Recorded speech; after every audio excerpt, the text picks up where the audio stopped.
So on those 2 acres, we fed the geese $500 worth of beans. Nice.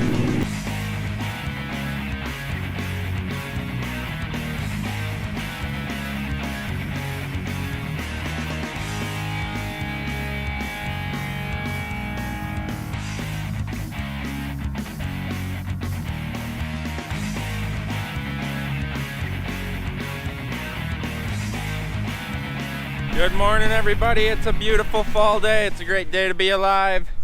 We're out here spreading fertilizer. I'm checking to see what his overlap looks like, which is very hard because the fertilizer pellets are like teeny tiny. So it's hard to tell where it starts and stops through all this trash and residue. But we're getting there. Eric is started this morning about 7:30. Yeah, he's pretty much done the whole field and it's 8 o'clock. It's eating acres. So we'll see how this field works out for fertilizer, see if that thing is calibrated properly, and then we'll set up the swath control on that thing. That he has an activation code to put on there, but we're finishing this field without it because when they did all the updates we lost our coverage map. So he's just kind of guessing right now. See, this is what I'm looking for right there. That little pellet that looks just like residue. Fertilizer here. Here's a little one.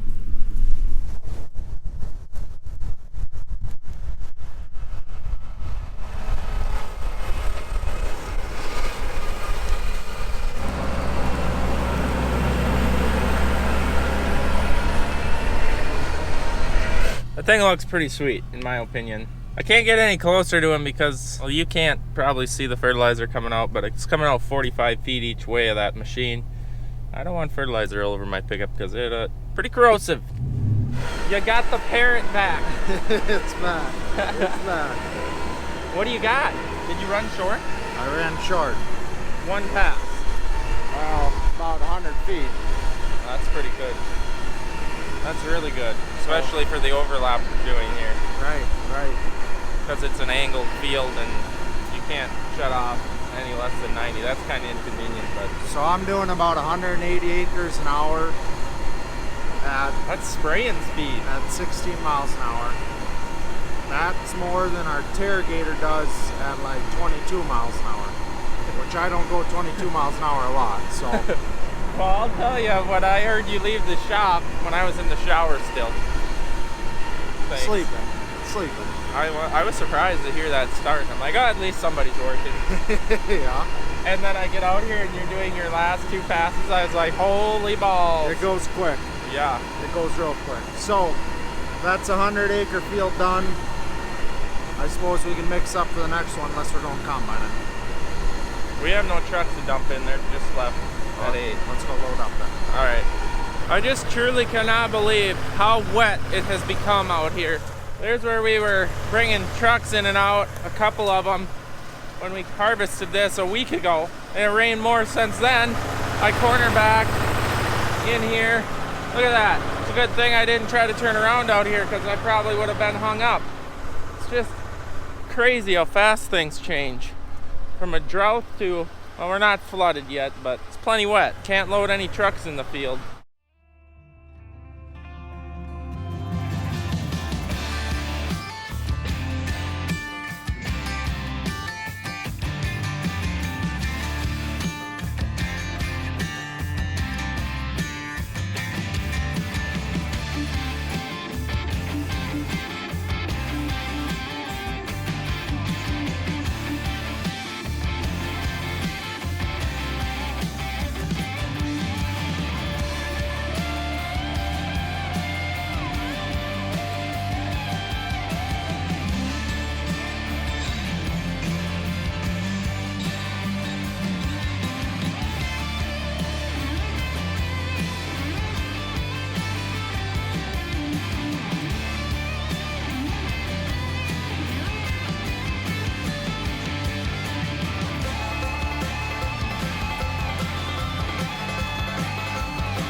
Well, it actually rained a little last night. Couldn't believe it. I'm staying at the shop because there's no point for me to be driving home at night.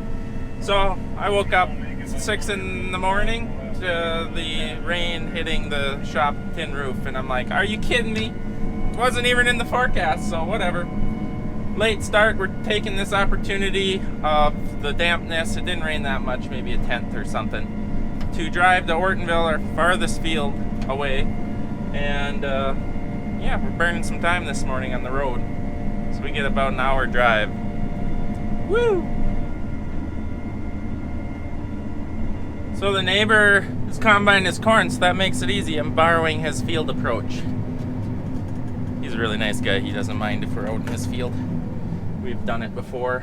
He's gave us permission. Some people get really touchy about that. I really don't understand that, in all honesty, but whatever. Everyone has a different opinion.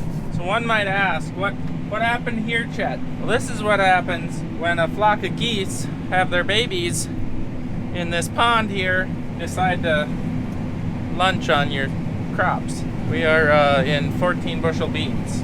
Dang, wildlife. They gotta eat too, but it's frustrating. That's probably like 2 acres that they mowed down, from 60 bushel beans to 15. So to touch on that a little bit more, every acre that we plant the soybeans, roughly $450 an acre. It's costs us for all of our inputs and everything. So on 15 bushel beans, that returns at current price right now $189. So on those 2 acres, we lost $261 an acre times 2. We fed the geese $500 worth of beans. Nice. So wildlife mecca out here. We got Mr. Peter Cottontail running right there. Got some pheasants running up there. Lakeshore property, I tell you what. You see lots of wildlife. Look at the thistles. Good night. Oh, so far, this is the worst field we've been in. But I'll tell you what, combining 40 bushel beans is a lot funner than combining 70 bushel beans, because you're not white knuckling it the whole time waiting for a giant green stemmed slug to come in and jam your feeder house. But I like the way that 70 bushels improves the balance sheet. Look at, I don't know, can you see this?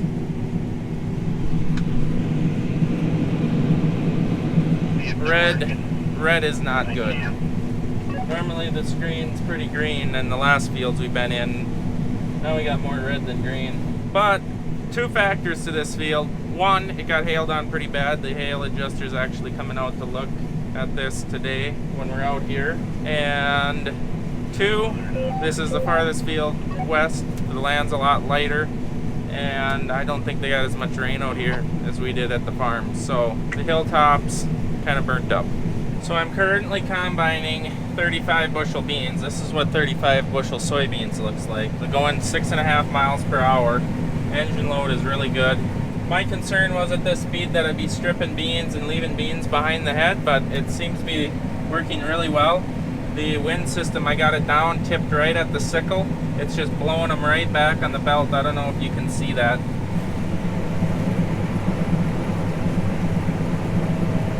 So what's happening is it's keeping my cutter bar clean so that the beans aren't pushing against each other. The minute they're snipped off, they're blown back, literally way to the back of the draper belt. So seeing what we seen last year with the prairie wind system, and actually since 93 when we first started putting prairie air reels on, that's why we got this wind bar on there.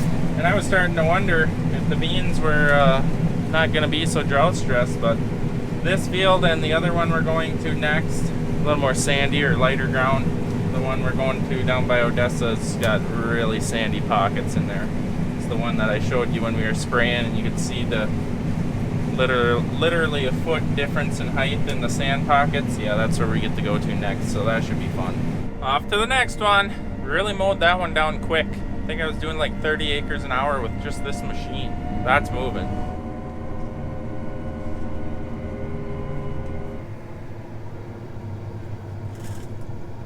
Slower down, 10 feet. Yep. Oh, we get to play in some mud and water. Woo-hee! Not a sight I thought I'd have to see this year, actually. Splish splash in the mud puddles.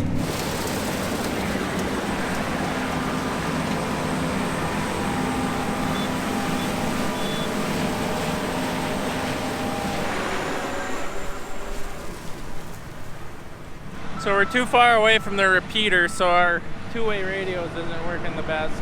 We're too lazy to change a channel, except for this would have been a good instance because Dad had a pusher dead center of his header, and by pusher I mean the head starts pushing a pile basically and then pushes down the beans. And I don't know what's going on. I think we need to lower his back axle because I don't think he can, or raise the back axle so the back end goes down, because I don't think he can tilt his feeder house as far back as I can to make the head run more level. Just been fighting that all season. So you want a load or something, or what? I'll give him a load.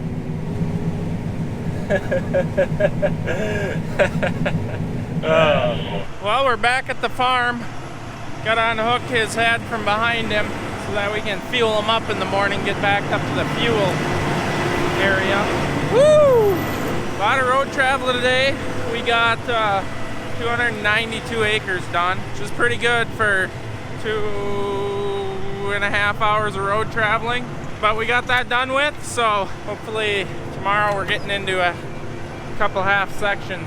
Wow, that's bright.